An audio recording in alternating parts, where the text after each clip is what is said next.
Charleston Baptist Church had been bustling since the early hours of the morning. The historic building stood tall under the clear blue sky. The crowd gathered outside was a colorful mosaic of people from different walks of life.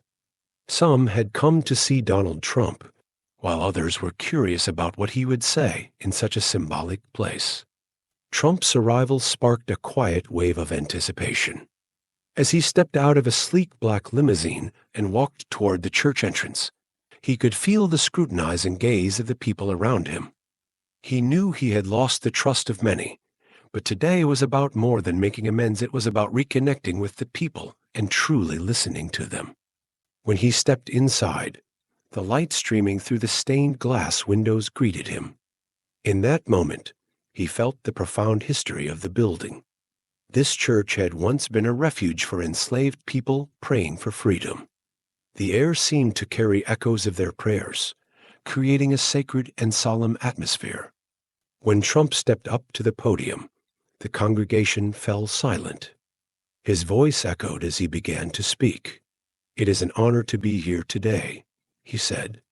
"This country stands because of your prayers, your faith, and your struggles. And today, I am here not as a leader, but as a man who has made mistakes, but seeks to learn, to listen, and to do what is right." His words were measured, deliberate. The audience listened intently, their skepticism slowly giving way to curiosity.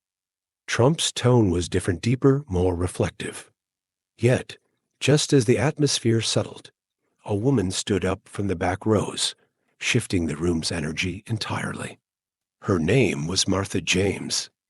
Her face bore the marks of a life filled with challenges and resilience.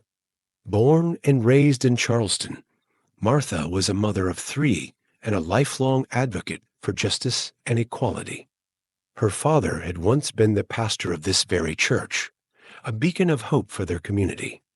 However, her life was forever altered when her father was unjustly killed in an incident of police violence. Martha clutched an old, worn Bible, a keepsake from her father, and her voice was steady but filled with emotion as she spoke. "Mr. Trump," she said, her words carrying the weight of her life's story, "it's important that you're here. But I have to ask, if one day God stood before you and asked, 'Donald, were you fair to your people? Did you show love to humanity?' What would your answer be?" Her question reverberated through the church. Everyone held their breath, waiting for his response. Martha's unwavering gaze met Trump's, and in that moment, the air grew thick with tension. This was no ordinary question, it was a reckoning. Trump paused, taking in her words. He looked directly at Martha, then slowly descended from the podium to stand face to face with her. Though only a few steps separated them, it felt as though he was crossing a vast distance. "Martha," Trump began, his voice trembling slightly, "I know your story. I know the history of this church and the light your father brought to this community. If God were to ask me that question, I would have to say, no, I didn't always do what was right, but I would also say, forgive me, Lord, because now I understand." As he spoke, his voice cracked with emotion. He gently reached out, touching Martha's hand. "Your story, and the stories of people like you, inspire me more than anything else," he continued. "Justice is not just a concept, it's an action. Love is not just a feeling, it's a journey. I want to walk this journey with you and with everyone here." Martha's eyes glistened with tears. She clutched her father's Bible tightly and bowed her head slightly. "If my father were here," she said softly, "he would be proud to hear your words. But remember, Mr. Trump, justice isn't only in words. It's in actions." Trump listened to her with profound respect. He turned back to the congregation and addressed them. "Today, we all learned something important. We must each ask ourselves this question. When we stand before God, what will we say? Have we been fair to others?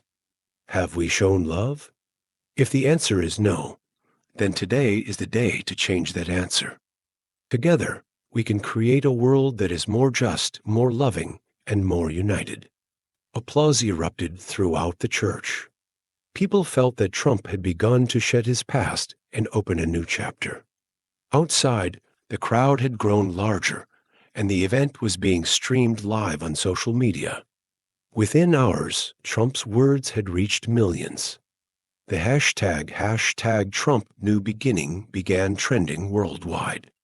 For Martha, the day would remain etched in her memory forever. That church had witnessed not just the transformation of a leader, but the redemption of a man reconnecting with his humanity. And for everyone present, it was a moment of hope, a turning point that reminded them that change, no matter how difficult, was always possible. Don't forget to support us for the continuation of our videos. Subscribe to our channel and like our video.